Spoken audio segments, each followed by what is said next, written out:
할멈, 정신 차려요. 내가 사또과나 창고를 털어 이것들을 훔쳐왔소. 어서 삼을 씹어 삼키고 나랑 저 산 너머로 도망갑시다. 죽어가던 박할매 앞에 눈을 뒤집어 쓴 김영감이 뛰어들어왔습니다. 손에는 천금짜리 산삼이 들려 있었지요. 찰싹! 할매는 김영감의 뺨을 때렸습니다. 그리고 산삼을 낚아채더니 눈밭 속으로 힘껏 던져버렸습니다. 이 미친 영감탱이가 어찌 남의 것을 훔쳐? 선앙당 안이 조용해졌습니다. 그런데 김영감의 눈에서 눈물이 뚝 떨어졌지요. 하지만 영감은 울면서도 웃고 있었습니다. 역시 창자가 끊어질 듯 줄여도 사람 구실을 잃지 않는 분이요. 모든 사람들이 무시하고 피하던 똥지개꾼 김영감. 욕쟁이 할매라는 별명이 있지만 누구보다 마음씨 따뜻한 박할매. 이 둘에게는 어떤 사연이 있었던 걸까요? 옛날, 아주 먼 옛날. 조선 팔도 어디에 내놓아도 둘째가라면 서러울 만큼 북적이는 난전이 하나 있었으니 그 이름도 요란한 마령장터였습니다. 닭이 울기도 전부터 장꾼들이 몰려들고 해가 넘어갈 무렵에야 겨우 사람 그림자가 줄어드는 그 장터는 날마다 온갖 냄새와 고함과 흥정 소리로 뒤범벅이 되어 살아 숨쉬는 것처럼 꿈틀거리는 곳이었지요. 그 장터 한 귀퉁이 사람들이 잘 눈길도 안 주는 구석자리에 허름하기 짝이 없는 국밥집 하나가 있었습니다. 천막은 여기저기 기워댄 것이 누더기 옷처럼 너덜너덜하고 가마솥 아래 아궁이는 그 으름으로 새까맣게 탄 것이 첫눈에 봐도 세월이 한참 묵은 것이었지요. 그런데도 그 솥에서 피어오르는 국밥 냄새만큼은 장터 어느 집 것보다도 구수하고 깊은 것이어서 지나가던 나그네도 발길이 멈추고 마는 그런 집이었습니다. 그 집의 주인은 박할매였습니다. 이른이 다 됐는데도 허리 한번 제대로 굽히지 않고 새벽부터 밤까지 솥 앞을 지키는 것이 그분의 하루였지요. 손은 갈라지고 거칠어 나무 껍질 같았지만 그 손으로 국자를 놀리는 솜씨만큼은 어지간한 요리집 주방장도 혀를 내두를 만한 것이었습니다. 다만 한 가지, 입이 문제였습니다. 입이 어찌나 험한지 장터 사람들 사이에서는 박할매의 욕 한마디가 제대로 맞으면 사흘은 귀가 얼얼하다는 말이 공공연히 돌 정도였지요. 야, 이 도둑놈아, 뻔뻔하게 국물 더 달라고? 사발값이나 먼저 갚아. 어이구, 빈대 같은 것들이 다 모였네. 먹을 돈은 없어도 입은 살아서. 가난한 사람이 와서 외상을 달라고 하면 욕부터 퍼붓고 아이가 와서 국물만 달라고 해도 핀잔이 먼저 나왔으니 처음 보는 사람 눈엔 그저 독한 노파처럼 보일 수밖에 없었습니다. 그런데 이상한 일이 있었습니다. 분명 욕을 바가지로 퍼붓고 나서도 어째서인지 허기진 사람이 빈손으로 돌아가는 법은 없었지요. 욕을 들으며 고개를 숙이고 있으면 어느새 국밥 한 그릇이 코앞에 탁 놓이는 것이었습니다. 가난한 아낙이 아이를 업고 오면 쫓아낸다면서 뒤돌아서 아이 몫으로 국물 한 사발을 따로 챙겨놓는 것이 박할매였지요. 받은 외상값을 갚지 못하는 사람에게는 더 고약한 욕을 해댔지만 그러면서도 다음에 오면 또 밥을 담아줬습니다. 장터 사람들은 그것을 두고 이렇게 말하곤 했습니다. 박할매는 입으로 먹고 사는 게 아니라 입 때문에 굶어 사는 사람이야. 그런 박할매에게 날마다 찾아오는 단골이 하나 있었으니 그가 나타나는 시간은 언제나 해가 중천에 뜨는 나절이었습니다. 장터 오물을 치우는 똥지개꾼 김영감이었지요. 60은 훌쩍 넘어 보이는 그 영감은 등에 지게를 얹고 나타날 때마다 장터 전체에 코를 틀어막게 만드는 냄새를 달고 다니는 것으로 유명한 사람이었습니다. 옷은 때에 절어 색을 알아보기 어렵고 갓도 없이 상투만 틀었는데 그마저도 삐뚤어진 채로 다녔으니 장터 어느 상인의 눈에도 그는 사람 취급을 받지 못하는 처지였지요. 저리 안 가. 냄새나게. 손님 떨어지게 왜 여기 서 있어. 당장 꺼져. 상인들은 그가 근처만 와도 빗자루로 쫓아냈고 행인들은 코를 막고 큰 걸음으로 피해갔습니다. 하루 종일 장터 이곳저곳을 돌며 오물을 치워도 밥 한 그릇 제대로 얻어먹기가 하늘의 별 따기였지요. 그런 김영감이 가는 곳이 단 하나, 박할매의 국밥집이었습니다. 영감이 지게를 내려놓고 슬금슬금 다가오면 박할매는 어김없이 먼저 기침을 하며 소리를 질렀습니다. 어이구 썩은 내야. 밥 먹다가 다 넘어가겠네. 이 썩은 영감탱이가. 그러면서 손에 들려주는 것은 테두리가 이가 나간 낡은 뚝배기였지요. 뚝배기 안에는 그냥 국밥이 아니었습니다. 고깃뼈가 두세 개는 넉넉히 들어가 있고 국물도 다른 손님 것보다 두 치는 더 넘치는 것이었습니다. 욕을 하면서도 손은 넉넉하게 담아주는 것이 박할매가 김영감을 대하는 방식이었지요. 김영감은 그 욕을 들으면서도 인상 하나 찌푸리지 않고 도리어 허허 웃으며 구석 자리에 앉아 뚝배기를 두 손으로 감쌌습니다. 허허, 이가 나간 뚝배기라 국밥 맛이 더 기가 막히는구만. 그러고는 말없이 국밥을 비웠지요. 그런데 그 영감 밥을 먹으면서 무언가를 하는 버릇이 있었습니다. 숟가락을 놀리면서도 눈은 장터 이곳저곳을 조용히 훑는 것이었지요. 아이를 쫓아내는 떡장수도 저울에 손가락을 걸고 눈금을 속이는 곡물상도 울고 가는 가난한 안악도 그 영감의 눈 하나 놓치는 법이 없었습니다. 그리고 마지막으로 시선이 머무는 곳은 언제나 박할매였습니다. 욕을 해대면서도 국밥 그릇을 넉넉히 채우는 그 손을 영감은 말없이 바라보았습니다. 마치 오랫동안 찾아다니던 무언가를 드디어 찾아낸 사람처럼 조용하고 깊은 눈으로. 그것이 무슨 눈빛인지 그때는 아무도 몰랐습니다. 초겨울이 왔습니다. 하늘이 낮게 내려앉고 바람이 뼈를 파고드는 그 계절, 마령장터에 아주 무서운 소식이 돌기 시작했습니다. 올해 가을거지가 반의 반도 안 됐다는 것이었지요.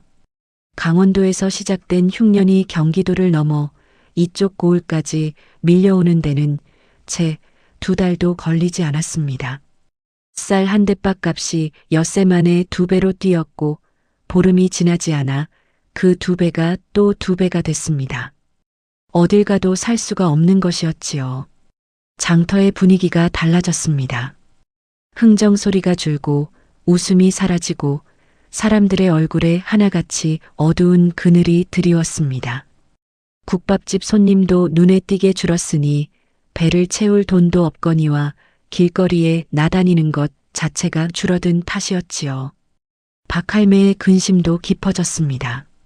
국밥을 끓이려면 쌀이 있어야 하고 쌀을 사려면 돈이 있어야 하는데 손님이 줄어드니 돈은 들어올 길이 없고 쌀값은 날마다 올라만 가는 것이었습니다. 천막을 접어야 하나, 어디 돈을 구해야 하나, 밤이면 할매는 차가운 구들 위에 누워 눈만 뜬 채로 천장을 바라보다 새벽을 맞이하는 날이 이어졌지요. 결국 할매는 장터 객주를 찾아갔습니다. 이자가 무섭게 비싼 고리채였지만 달리 방도가 없었지요. 돈을 빌려 쌀을 사고 남은 것으로 뼈다귀를 사다가 솥을 걸었습니다. 본인은 끼니 때마다 된장을 조금 풀어 맹물로 허기를 때웠습니다. 그러면서도 재료가 줄었다고 국밥에 고기를 덜 담는 일은 하지 않았지요. 하루는 김영감이 여느 때처럼 나타나 이가 나간 뚝배기를 받아들었습니다. 국밥 안에는 여전히 고깃뼈가 넉넉히 들어 있었지요. 영감은 국물을 한 모금 넘기다 문득 할매를 바라보았습니다. 할멈은 왜 안 먹소? 솥 앞에 서서 국자를 손에 든 채 딴 곳을 보고 있는 할매의 손이 어째서인지 아까부터 조금 떨리고 있었습니다. 손이 떨리는 것이 추위 탓인지 굶주림 탓인지 그것은 알 수 없는 일이었지요. 할매는 이내 고개를 돌려 영감을 정면으로 바라보며 말했습니다. 사람 구실은 창자가 끊어질 듯 줄일 때 진짜가 나오는 법이요. 닥치고 먹어. 영감은 아무 말도 하지 않았습니다. 뚝배기를 두 손으로 감싼 채 할매를 바라보는 그 눈빛이 아까보다 더 조용하고 더 깊어졌지요. 마치 오래전에 해두었던 물음의 답을 이제야 비로소 받아든 사람의 얼굴처럼 영감은 고개를 숙여 뚝배기를 비웠습니다. 그리고 일어나며 중얼거렸는데 그 말이 어찌나 작은지 할매에게 들렸는지 안 들렸는지조차 알 수 없는 것이었습니다. 역시 내 눈이 틀리지 않았소. 그러던 어느 날이었습니다. 장터에 소문이 하나 돌았지요. 조선 팔도 안 다녀본 고을이 없다는 대보부상단이 이 고을을 들른다는 것이었습니다. 수십 명이 넘는 상단 패거리가 한꺼번에 움직이는 것이니 하루치 밥값만 해도 어지간한 장사꾼 한 달벌이는 좋게 나온다는 것이 장터 사람들의 계산이었지요. 박할매도 그 소문을 들었습니다. 듣자마자 눈빛이 달라지더니 그 자리에서 바로 몸을 일으켜 객주를 찾아갔습니다. 고리채 위에 또 빚을 얹었지요. 쌀, 뼈다귀, 파, 마늘, 소금, 가마솥 땔감까지. 이 장사 하나만 잘 되면 묵은 빚을 한꺼번에 쓸어내고도 남는다 싶었으니 억척스러운 할매가 오죽이나 욕심이 났겠습니까? 그날 밤 장터 구석 국밥집에 불빛이 환하게 켜졌습니다. 솥에 물이 올라가고 할매가 뼈다귀를 씻는 동안 어둠 속에서 지게 내려놓는 소리가 들렸습니다. 김영감이었지요. 아무 말도 없이 도끼를 들어 장작을 패기 시작했습니다. 패고 또 패고 식은땀이 등을 적셔도 멈추지 않고 통나무 더미가 반으로 줄어들 때까지 그 영감이 도끼를 내려놓지 않았으니 시키지도 않은 일을 밤새 해준 것이었습니다. 할매는 본 척도 하지 않았습니다. 그러다 한밤중쯤 어디선가 고소한 냄새가 솔솔 풍겨왔지요. 이게 웬 냄새입니까? 아궁이 옆에 쪼그려 앉은 김영감이 잿더미 속에 묻어둔 고구마 몇 개를 꺼내 들더니 슬그머니 할매 곁으로 가져온 것이었습니다. 손이 다 얼었구만. 이거라도 쥐고 있소. 할매는 퉁명스럽게 고개를 돌렸지만 손은 이미 고구마를 받아 쥐고 있었지요. 그렇게 두 사람이 나란히 앉았습니다. 말이 없었습니다.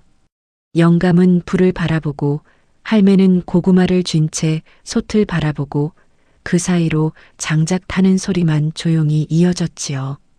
까맣게 그을린 두 손이 뜨거운 고구마를 감싸 쥔 채 나란히 앉아 있는 그 모습을 만약 누가 옆에서 보았더라면 참 오래전부터 이렇게 살아온 두 사람처럼 보였을 것입니다.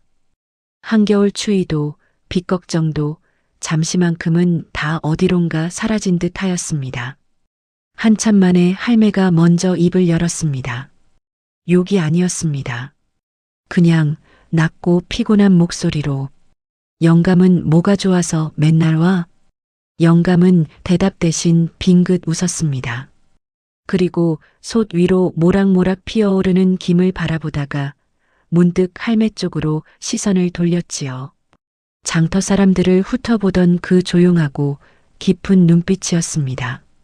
할매의 거칠고 갈라진 손을, 솥을 바라보는 눈을, 뼈다귀 하나라도 더 넣으려고 솥 안을 들여다보는 그 구분 등을 말없이 바라보는 눈빛이었습니다. 허허, 이가 나간 뚝배기라 국밥 맛이 더 기가 막히는구만. 그 말의 뜻이 정확히 무엇인지 할매는 알지 못했습니다. 그냥 실없는 소리려니 하고 코웃음을 쳤지요. 내일만 지나면 괜찮아진다. 딱 하루만 버티면 된다. 그 믿음이 두 사람 사이 불빛 아래 조용히 피어올랐으니 그 밤만큼은 세상이 그리 춥지 않았습니다. 보부상단이 오기로 한 날 전날 밤이었습니다.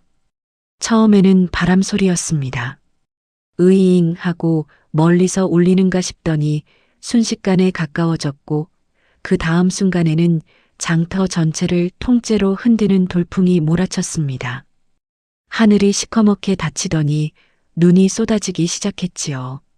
한방눈이 아니었습니다. 모래처럼 날카롭고 눈을 뜰 수 없을 만큼 거센 것이었습니다. 할매가 솥 앞에서 국자를 놓지 않은 채 하늘을 올려다보는 그 순간 천막이 무너졌습니다. 기둥이 먼저 꺾였고 기워댄 천막 자락이 바람에 뜯겨나갔습니다.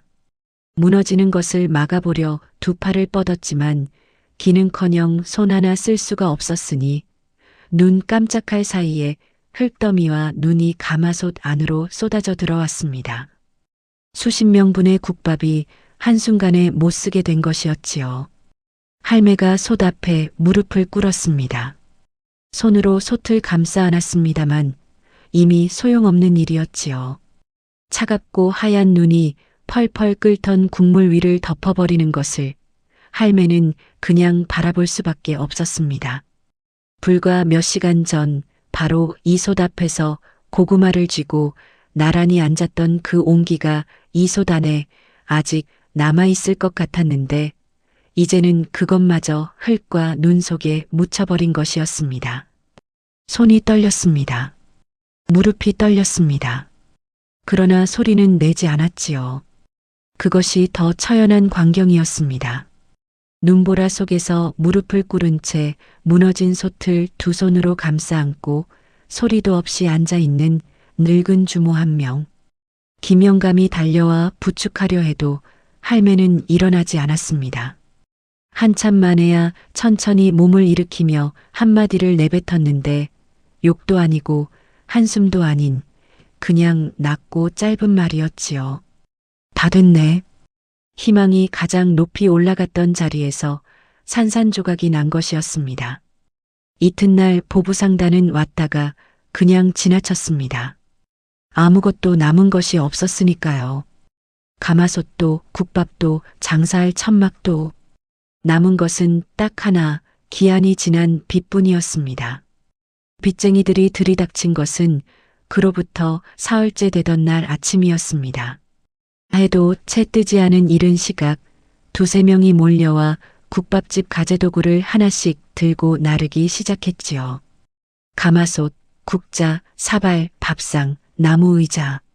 마지막에는 아궁이 옆에 세워두었던 도끼까지 가져갔는데 그 도끼가 김영감이 밤새 장작을 패던 바로 그 도끼였으니 보는 사람의 가슴이 쓰라릴 수밖에 없었습니다. 할매는 말리지 않았습니다.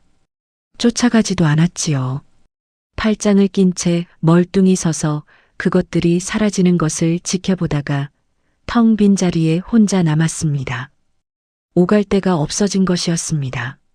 설상가상이라는 말이 이럴 때 쓰는 것이었습니다. 길거리에 나앉은 지 이틀도 되지 않아 할매의 몸에 열이 오르기 시작했지요. 처음엔 추위 탓이려니 했는데 하루가 지나고 이틀이 지나도 열이 가라앉기는커녕 점점 더 올라가는 것이었습니다. 관절이 쑤시고 눈이 충혈되고 한겨울인데도 온몸에서 땀이 흘렀으니 장터 사람들이 그 증세를 보고는 하나같이 고개를 절레절레 흔들었습니다. 장티푸스였습니다. 한번 붙으면 웬만한 젊은이도 버티기 힘들다는 그 병이 칠순을 바라보는 노파에게 달라붙은 것이었지요. 돈도 없고 약도 없고 누울 방도 없는 처지에 이 할매를 어쩌면 좋습니까? 그런데 이때 더 무서운 일이 생겼습니다. 김영감이 보이지 않는 것이었습니다. 하루가 지났습니다. 이틀이 지났습니다. 사흘이 되어도 그 냄새나는 지게꾼은 장터 어디에도 나타나지 않았지요. 할매가 쓰러져가는 판에 늘 곁에 있던 영감이 감쪽같이 사라진 것이었습니다. 장터 사람들의 입방아가 시작됐습니다. 꺼봐, 내 뭐랬어. 제 살길 찾아 야반도주한 거라고. 할매가 망하니까 얻어먹을 것도 없어지고 그러니까 간 거지. 혀를 차는 소리가 사방에서 들렸지만 쓰러져가는 할매의 귀에까지 닿았는지는 알 수 없는 일이었습니다. 이미 의식이 오락가락하던 참이었으니까요. 바로 그때였습니다. 장터 떡전 골목 쪽에서 수상한 움직임이 있었습니다. 비단 두루마기를 입은 사내 둘이 장터 이곳저곳을 돌아다니며 무언가를 묻고 다니는 것이었지요. 가게 주인에게 묻고 장꾼에게 묻고 지나가는 나그네에게 묻고. 그런데 이상한 것은 그 사내들이 물건값을 묻거나 흥정을 하는 것이 아니라 사람을 묻고 다닌다는 것이었습니다. 이 고을에 오래된 국밥집이 있다고 들었소. 주인이 노파라 하던데 어디 있는지 아시오? 장터 사람들은 고개를 갸웃거렸습니다. 비단옷 입은 사람이 망한 국밥집 욕쟁이 할매를 찾는다. 대체 무슨 영문인지 짐작조차 가지 않는 일이었지요. 그날 저녁 이상한 귓속말 하나가 장터를 조용히 돌기 시작했습니다. 조선 최고의 대객주 어르신이 신분을 숨기고 이 고을에 와 계신다더라. 단지 그뿐이었습니다. 더 이상의 말은 없었지요. 그 소문이 사라진 김영감과 무슨 관계가 있는지, 비단옷 사내들이 왜 할매를 찾는지 아무것도 이어지지 않았습니다. 다만 한 가지, 그 귓속말을 들은 사람마다 어째서인지 며칠 전 장터 구석에서 뚝배기를 두 손으로 감싸 쥐고 국밥을 비우던 냄새나는 영감의 얼굴이 문득 머릿속을 스치고 지나갔다는 것이었습니다. 왜 그런 생각이 들었는지는 아무도 설명하지 못하였지요. 얼마나 걸었는지 모릅니다. 의식이 흐릿한 채로 발이 이끄는 대로 걷다 보니 어느새 장터 끝자락 산자락 아래 버려진 선앙당 앞이었지요. 한때는 고을 사람들이 치성을 드리던 곳이었으나 이제는 찾는 이 하나 없어 문짝도 없이 바람이 드나드는 빈 껍데기로 남은 곳이었습니다. 박할매는 그 안으로 몸을 밀어넣고 벽에 등을 기댔습니다. 눈이 왔습니다. 소리도 없이 쉬지도 않고 선앙당 문틈으로 눈발이 비껴 들어와 할매의 옷자락 위에 소복소복 쌓였지요. 처음에는 털어냈습니다. 손을 들어 옷자락을 탁탁 쳤습니다. 아직은 괜찮다. 봄이 오면 다시 솥을 걸면 된다. 빚은 갚으면 되고 몸은 버티면 된다. 그런 생각들이 희미하게 남아 머릿속을 오갔지요. 할매는 벽을 짚고 일어서려 했습니다. 일어나지 못했습니다. 다리가 말을 듣지 않았습니다. 한 번, 두 번, 세 번을 시도했지만 그때마다 무릎이 꺾이며 다시 주저앉았지요. 네 번째에는 벽을 짚은 손도 미끄러졌습니다. 그렇게 바닥에 등을 기댄 채 할매는 한참 동안 천장을 바라봤습니다. 천장 틈으로 눈발이 들어오고 있었습니다. 그것을 바라보다가 할매는 손을 내렸습니다. 옷자락 위에 쌓이는 눈을 더 이상 털지 않았지요. 털어낼 힘도 없거니와 어느 순간부터 털어낼 이유도 없어진 것이었습니다. 돈이 없었습니다. 약이 없었습니다. 불러줄 사람도 불러줄 이름도 없었습니다. 아직 살아야 한다고 버티던 그 마지막 생각마저 눈처럼 소리 없이 꺼져버린 것이었지요. 이 세상에 박할매 혼자만 남은 것 같은 밤이었습니다. 할매는 천천히 품 안을 더듬었습니다. 온 세상이 빠져나간 그 자리에 딱 하나 남아있는 것이 있었지요. 낡고 차가운 뚝배기였습니다. 빚쟁이들이 국자도 솥도 도끼도 다 가져갔지만 이것만은 가져가지 않았던 것이 테두리가 이가 나간 이 낡은 뚝배기가 눈에도 차지 않았던 탓이겠지요. 할매는 그것을 두 손으로 끌어안았습니다. 손가락이 굳어 잘 움직이지 않았지만 그래도 꽉 쥐었습니다. 차가운 사기 표면이 손바닥에 닿는 느낌이 어째서인지 이 겨울 들어 가장 따뜻한 것처럼 느껴졌지요. 군고구마를 쥐었던 그 밤이, 장작 타는 소리가 있던 그 밤이 이 뚝배기 안 어딘가에 아직 남아있는 것처럼 눈이 스르르 감겼습니다. 욕 한마디 나오지 않았습니다. 그것이 무서운 일이었습니다. 그때였습니다. 선앙당 바깥에서 눈을 헤치며 달려오는 발소리가 들렸습니다. 헐떡이는 숨소리가 먼저 들어오고 그 다음에 사람이 들어왔지요. 눈을 뒤집어 쓴 김영감이었습니다. 손에는 무언가가 들려 있었습니다.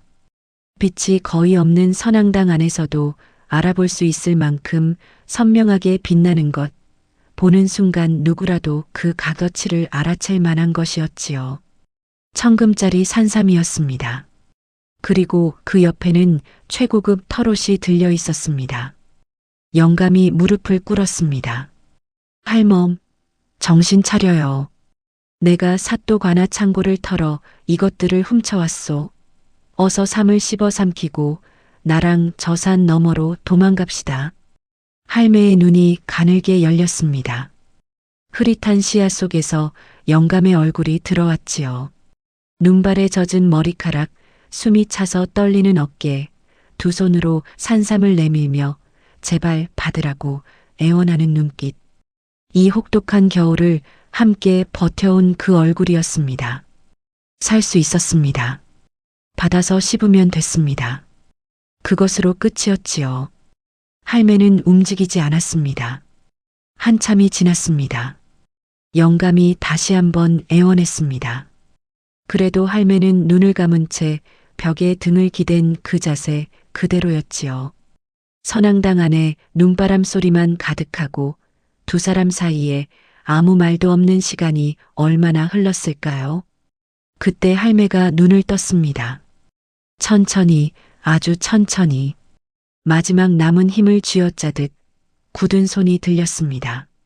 그리고 그 손이 영감의 뺨을 쳤습니다. 찰싹, 작은 소리였습니다. 기력이 없는 손이었으니까요. 하지만 영감은 피하지 않았습니다. 할매의 손이 산삼을 향해 뻗었습니다. 덜덜 떨리는 손으로 그것을 낚아채더니 선앙당 바깥 눈 속으로 힘껏 내던졌습니다. 이 미친 영감탱이가. 쉰 목소리였습니다. 욕이 맞긴 한데 어째서인지 듣는 사람의 가슴이 저려오는 목소리였지요. 늙어서 죽을 거면 곱게 얼어 죽을 것이지. 어찌 남의 것을 훔쳐. 내가 이깟 명줄 늘리자고 널 도둑으로 만들겠냐. 당장 돌려주고 와. 말이 끝나자마자 할매는 다시 벽에 등을 기대며 눈을 감았습니다. 다 쓴 것이었지요. 마지막으로 남아있던 힘을 산삼을 내던지는데 다 써버린 것이었습니다. 선앙당 안이 고요해졌습니다. 영감은 움직이지 않았습니다. 뺨을 맞은 채 무릎을 꿇은 채 그냥 할매를 바라보고 있었지요. 그 눈에서 무언가가 흘렀습니다. 처음에는 알 수 없었는데 자세히 보니 눈물이었습니다. 그런데 이상한 것이 영감의 얼굴에는 슬픈 표정이 없었습니다. 도리어 어깨가 들썩이며 껄껄 하는 웃음소리가 새어나왔지요. 웃으면서 우는 것이었습니다. 역시 창자가 끊어질 듯 줄여도 사람 구실을 잃지 않는 분이요. 그 한마디. 장터 구석 국밥집에서 할매가 맹물로 배를 채우면서도 뱉었던 바로 그 말이 이제 영감의 입을 통해 되돌아온 것이었습니다. 그 순간이었습니다. 선앙당 주변이 환해졌습니다. 문틈으로, 벽틈으로, 바닥틈으로 사방에서 빛이 스며들었지요. 할매가 눈을 뜨자 선앙당 바깥을 횃불이 빈틈없이 에워싸고 있었습니다. 하나, 둘이 아니었습니다. 수십 개였지요. 그 많은 횃불이 한겨울 눈 속에서 타오르며 선앙당 전체를 대낮처럼 밝히는 광경이란 아무리 정신이 흐릿한 사람이라도 눈을 부릅뜨게 만들 만한 것이었습니다. 그 횃불 아래 비단옷을 입은 무사들과 상단 행수들이 눈 속에 무릎을 꿇고 일제히 고개를 숙였습니다. 대객주 어르신 매시러 왔사옵니다. 할매는 눈을 깜빡였습니다. 영감을 바라봤습니다. 영감이 천천히 일어나며 눈을 털었습니다. 냄새나는 지게꾼의 옷차림 그대로였지만 지금 이 순간 그 얼굴만큼은 아무리 봐도 똥지게꾼의 얼굴이 아니었지요. 놀라셨소? 할매는 한동안 아무 말도 하지 않았습니다. 영감을 바라봤습니다. 횃불을 바라봤습니다. 무릎을 꿇은 비단옷 사내들을 바라봤습니다. 그리고 다시 영감을 바라봤지요. 장터에서 처음 만났던 날부터 밤새 장작을 패던 날부터 뚝배기를 두 손으로 감싸주며 이가 나간 뚝배기라 국밥 맛이 더 기가 막히는구만 하고 웃던 그 날들이 지금 이 눈 속에서 한꺼번에 펼쳐지는 것 같았지요. 이 영감이 그 사람이었구나. 그러고 보니 몰랐던 것인지 알면서도 몰랐던 척한 것인지 이제 와서는 할매 자신도 알 수 없는 일이었습니다. 할매는 품 안에 꼭 쥐고 있던 뚝배기를 내려다봤습니다. 이가 나간 그 자리가 손가락에 닿았습니다. 그러더니 피식 소리가 새어나왔지요. 기가 막혀서 나오는 웃음인지 다행스러워서 나오는 웃음인지 본인도 모를 그런 웃음이었습니다. 이 징글징글한 영감탱이 딱 그 한마디였습니다. 욕인지 고마움인지 알 수 없는 박할매만이 할 수 있는 그런 한마디였지요. 봄이 왔습니다. 겨울이 그토록 길고 모질었던 탓인지 그의 봄은 유난히도 환하고 따뜻하였습니다. 한양 도성 안가장 번듯한 길목에 자리한 으리으리한 대저택에도 담장을 넘어 봄볕이 넉넉하게 쏟아져 들어왔지요. 대청마루에 두 사람이 나란히 앉아 있었습니다. 비단옷을 입은 박할매와 정갈한 선비복 차림의 김영감이었지요. 마루 앞에는 산의 진미가 가득 차려져 있었습니다.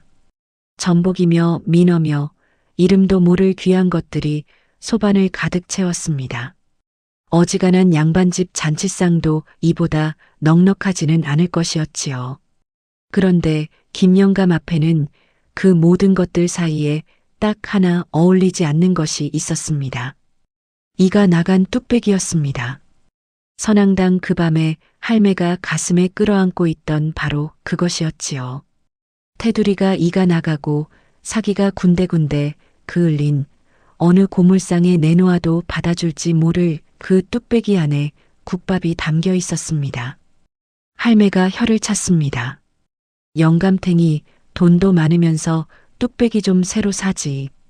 눈꼴 시려. 영감이 뚝배기를 두 손으로 감쌌습니다. 선앙당에서 할매가 그랬던 것처럼 정확히 그 모양으로 이 뚝배기가 내 목숨을 살린 은인인데 어찌 버리겠소. 잠시 말을 멈추었다가 영감이 슬그머니 할매의 주름진 손을 잡았습니다. 안 그렇소, 부인? 할매가 손을 빼려 했습니다. 영감이 놓지 않았지요. 할매가 한 번 더 당겼습니다. 영감이 또 놓지 않았습니다. 그러다 할매가 그냥 내버려 두었습니다. 잡힌 채로 툴툴거리며 고개를 돌렸지요. 아유, 징글징글한 영감탱이. 욕이었습니다. 그런데 입꼬리가 올라가 있었습니다. 두 사람이 나란히 마당 너머를 바라봤습니다. 담장 위로 지는 석양이 붉게 번지고 있었지요. 마령 장터의 그 추웠던 겨울도 무너진 가마솥도 눈보라 속의 선앙당도 지금 이 노을 아래서는 아득히 먼 옛날의 일처럼 느껴졌습니다. 영감이 국밥을 한 숟가락 떴습니다. 허허, 이가 나간 뚝배기라 국밥 맛이 더 기가 막히는구만. 처음 장터에서 이 말을 들었을 때 할매는 그냥 실없는 소리려니 하고 코웃음을 쳤습니다. 지금도 코웃음을 쳤지요. 하지만 지금의 코웃음은 그때의 것과 같은 것이 아니었습니다. 두 늙은이가 나란히 웃었습니다. 노을이 길게 아주 길게 번지는 저녁이었습니다. 이야기가 재밌으셨다면 구독과 좋아요로 함께 해주세요. 그리고 댓글에 어디에서 듣고 계신지 남겨주시면 계신 곳에서 항상 행복이 깃드시길 바라겠습니다. 다음에도 재미있고 정겨운 이야기로 찾아뵙겠습니다. 감사합니다.